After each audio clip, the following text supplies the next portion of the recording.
A lot of time at home these days with her husband, Glenn Holt, who bears an uncanny resemblance to the late Walt Disney.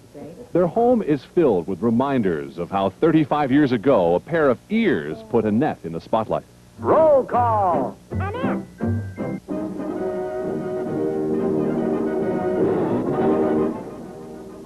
The Mickey Mouse Club, which debuted in 1955, lasted only 3 years, but has had a long life in reruns. And it's been Annette who emerged the leader of the pack. We're the Mouseketeers. We want to say hello. She had her own series, some hit records, and many TV and movie roles as well. Everything's going to be all right. As she outgrew her ears and her attention turned from mice to men, Walt Disney remained an important part of Annette's life. You got an early start. We're gonna have a ball. We're gonna ride the surf. And that ain't all. A 20-year marriage to Hollywood agent Jack Gallardi ended in divorce, but she's kept close to her 3 children, who appeared with her in commercials for Skippy Peanut Butter when she was the company's spokesperson. Hey, are you guys going to be here tomorrow? After we have a Skippy sandwich. Or 2. For good nutrition, it's hard to beat Skippy Creamy and Super Chunk. Not many people can cha-cha-cha. Not everybody can do the twist. But everybody can do the sky. The new dance you can't resist. Annette continues to perform on TV specials, on concert tours, and still gets movie offers, which she usually turns down.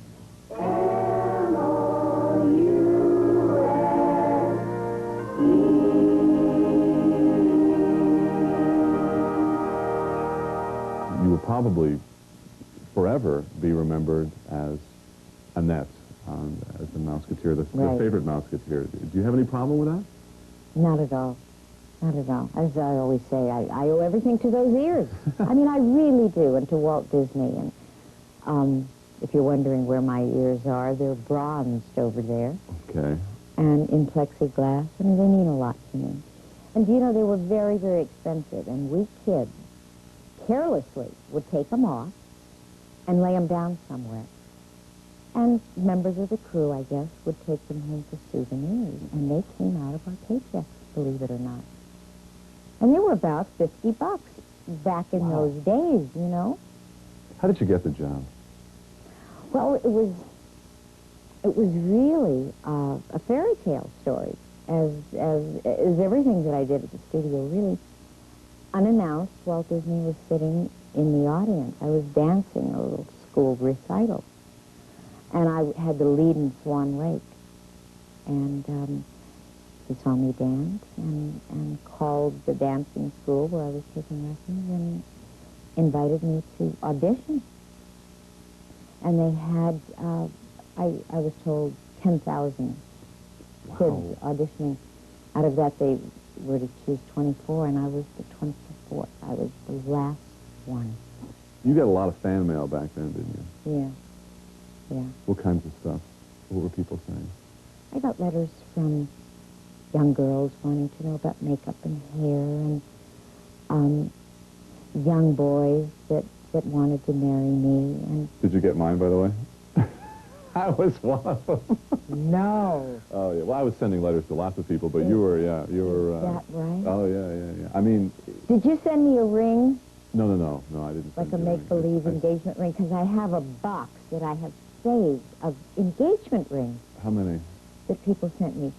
I must have 300 or more. 300 engagement rings? Yeah. And then how did this change your teen years when you were a Mouseketeer? Oh, that was hard. Mm-hmm. It was really, really hard. I couldn't go to a mall. I couldn't shop. I couldn't eat in a restaurant. And, you know, when you're very, very young like that, you don't understand it. I remember Mr. Disney coming to me one day and saying, "You must have an awful lot of relatives right in there, don't you?" And I said, "I do, but they're all upstate New York." And I mean, I was so innocent. He said, "We can't even handle your fan mail anymore." And that's really the first time that I knew when he actually told me about it, because they didn't let us know.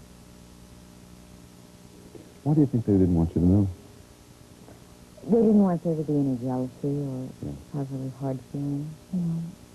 Sounds like you really had a special relationship with Mr. Disney. Yeah, you keep calling him Mr. Disney. Right. The rest of us in America say Walt Disney. Walt, or Uncle Walt. He took care of you, didn't he? Yeah. Yes, especially after the Mickey Mouse Club broke up and I remained under contract, and that's when I really got to know him. And he was just really a child at heart. I found him to be a very shy man, you know. He was just great. He was real. He was very protective of your image, too, wasn't he? When I did the beach pictures, which I guess the first one was 1963, he still had full script approval. I was still under contract to him. And he came to me one day, he read it, he read the first one, Beach Party, and he liked it. He liked it very much. He said, it's good, clean fun, and I think you'll have a good time with your friend Frankie Avalon. He said, I just have one request to make, though.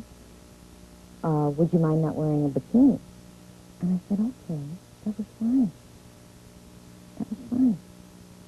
You know, and when I did the last picture, Back to the Beach, Frankie said, now you can wear that string bikini that you've always wanted to wear. You can go wild. And I said, I'm a one-piece person. That's our running gag, you know. Annette doesn't even have a navel. She's a one-piece person. Was Walt Disney, in all deference to your biological father, was Walt Disney like your dad? Yeah, he was a second father. He truly was that important to me, that's special. You know, when he first died, of course I took it so badly. They said, don't worry, he's going to be free, and he will come back. And you know, I believed it. For years and years and years I believed that I would see him again. And then I found out, of course, this was not true. Was that when reality first crashed down on you, or were there other things in your life that happened that made you aware of, oh boy, I'm not that mystical mouseketeer now. There's a real world out here. Right. I'll tell you, when I first grew up, the first time I grew up is when I got a divorce, unfortunately. You know, you have to remember too, I have always been sheltered. I went from my dad's arms to Walt Disney's arms, to my first husband's arms, and I've always had protection. I've always been sheltered. I had, and you're not even going to believe this, probably, I had never written out a check before. Why does a marriage that's been happy for 20 years fall apart? How does that happen? I think you just grow up and go in different directions. You want different things. I've always been a homebody.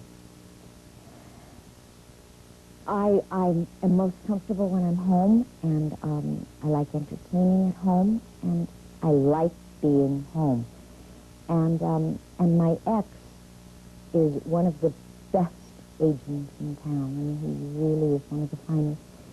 He needed to be with people. He needed the cocktail parties. I mean, he had to service his clients. They wanted it that way. And he had to do that. And I didn't want that. Did you ever think you'd get married again? No. Do you know, I was alone for 5 years with my kids. I was so happy. My mom said, she said, Annette, now that people know, now that guys know you're divorced, your phone will never stop ringing. It never rang. Never rang, so you know what I did? I didn't have the number, darn it. You know what I did? I changed my number so I could justify the phone never ringing. Would you believe that? You know, it's amazing to me, Annette, that through all of the stardom that you went through and all of the attention that not one of the 24 Mouseketeers was ever in any trouble with drugs or alcohol or with the law. Isn't that the truth? Isn't that the truth? I mean, we didn't even need a morals clause in our contract.